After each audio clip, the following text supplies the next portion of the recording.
Negative steam पैदा करना। हम लोग क्या करते हैं मालूम गड़बड़ है। एक स्टोरी के माध्यम से आज सुना रहा हूँ गड़बड़ क्या होता है। एक स्टोरी सुना रहा हूँ, आप सभी लोग जानते हो, लेकिन कुछ लोग नहीं जानते हो, जान लीजिए। जंगल में हाथी रहता है, आप लोग पता है ना? यस। आप लोग नहीं पता? यस। मतलब कुछ लोग बोल रहे हैं, कोई पता है। हाथी रहता है जंगल में। यस। तो किसी राजा महाराजा पैसे वाले के घर पे भी हाथी बंधा रहता है, ऐसा नो? यस। तो जंगल से हाथी राजा के घर पे कैसे आ गया, समझिए जरा। वहां कैसे लाया जाता है, जंगल का हाथी राजा के घर पे कैसे लाया जाता है उसको समझिए। जब हाथी का बच्चा इतना छोटा पैदा होता है तभी पकड़ के लाया जाता है, एकदम छोटे पर, एकदम छोटे पर पकड़ के लाया जाता है हाथी का बच्चा। और वो बच्चा वो जो महावत लाता है वो एक मोटा जंजीर और मोटे पेड़ में बांध के खड़ा कर देता है। वो बच्चा बार बार अपने पैर को चलाता है, जंजीर तोड़ने की कोशिश करता है, जंजीर जो है टूटता नहीं है ना। फिर वो हाथी का बच्चा थोड़ा बड़ा होता है, वही मोटा पेड़ वही मोटी जंजीर में बंधा रहता है। फिर वो कोशिश करता है तोड़ने की, पैर हिलाता है और जो है टूटता नहीं है ना। फिर धीरे धीरे हाथी का बड़ा होता है, फिर वही मोटा पेड़ मोटी जंजीर में बंधा है और फिर वो पैर हिलाता है, तोड़ने की कोशिश करता है और वो टूटता नहीं है। अब हाथी का बच्चा जो बहुत बड़ा हो गया है और एक खूंटे में एक रस्सी में बंधा है। कौन सी? बाबू साहब के दरवाजे पर। समझ में आ रहा है क्या कर रहा हूँ? यस। मैंने कहा ना कि वो हाथी एक जंगल में रहता है, बाबू साहब के दरवाजे पर रहता है। लेकिन अब वो बाबू साहब के दरवाजे पर पत्ते रस्सी में आ गया है और एक खूंटे में बंधा है या पेड़ से बंधा है, जो भी वहां पर होगा। अब ये हाथी का बच्चा इतना बड़ा हो चुका है कि वो झटके से मारेगा तो रस्सी टूट सकती है, ऐसा नो? यस। लेकिन वो कोशिश नहीं करता है, Yes. क्योंकि वो कोशिश कर करके नहीं टूटेगा। उसके दिमाग में बात बैठ गई, माइंड सेट हो गया। उसके दिमाग में माइंड सेट ये हो गया है कि ये रस्सी टूटेगा नहीं, बचपन से टूटेगा नहीं। और ये माइंड सेट हो गया है, अभी इतना बड़ा हो गया है, अभी कोशिश नहीं करता है, क्योंकि इसके माइंड में सेट है कि टूटेगा नहीं। हम लोग के लिए हाल है, नोट करना। सर हमने बहुत प्लान दिया, 1 प्लान दिया, 2 प्लान दिया, 3 प्लान दिया, 4 प्लान दिया, सर डन नहीं होता है।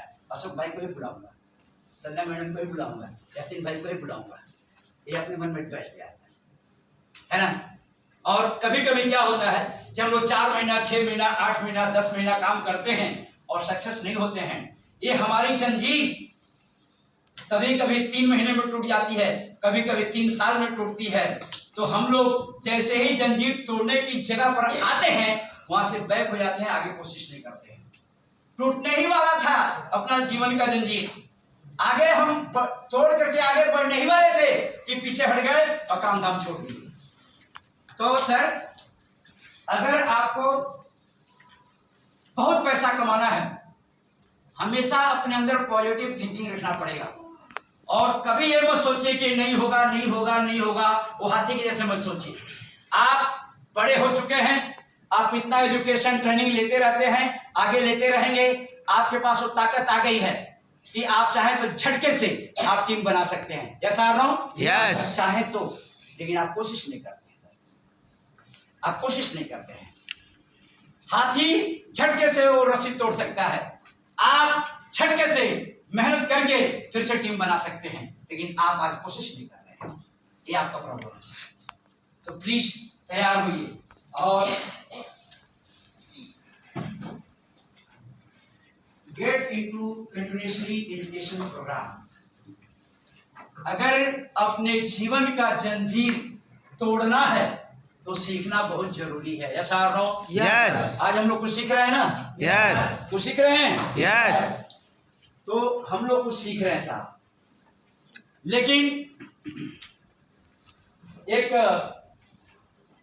मनोवैज्ञानिक की एक सिद्धांत है कि हम लोग अगर कुछ सीखते हैं और बाहर जब जाते हैं तो आधा वहां से भूल जाता है साहब, 50% भूल जाता है। अभी जो चीज सुन रहे हैं यहाँ पे सर, अगर आप पूरी बात लिखेंगे नहीं तो बाहर जाके 50% भूल जाएगा, और वो 50% जो आपके पास है बात जब आप लोगों को बताने जाएंगे तो उसमें से 50% यानी 25% आप लोगों को बता पाते हैं। और जब 25% जब हमने आपको 100% बताया, आपने 50% उसको कवर किया। और जब आप 25% लोगों को बताएंगे तो सामने वाला 12% कवर कर पाएगा। यस और नो? Yes. ये एक साइंटिफिक रीजन है सर। तो हमेशा इसीलिए एजुकेशनल प्रोग्राम में हमेशा बैठना चाहिए। हमेशा जहां भी कहीं ट्रेनिंग प्रोग्राम एलडीपी हो रहा हो, अपने ऑफिस पे प्रोग्राम हो रहा हो,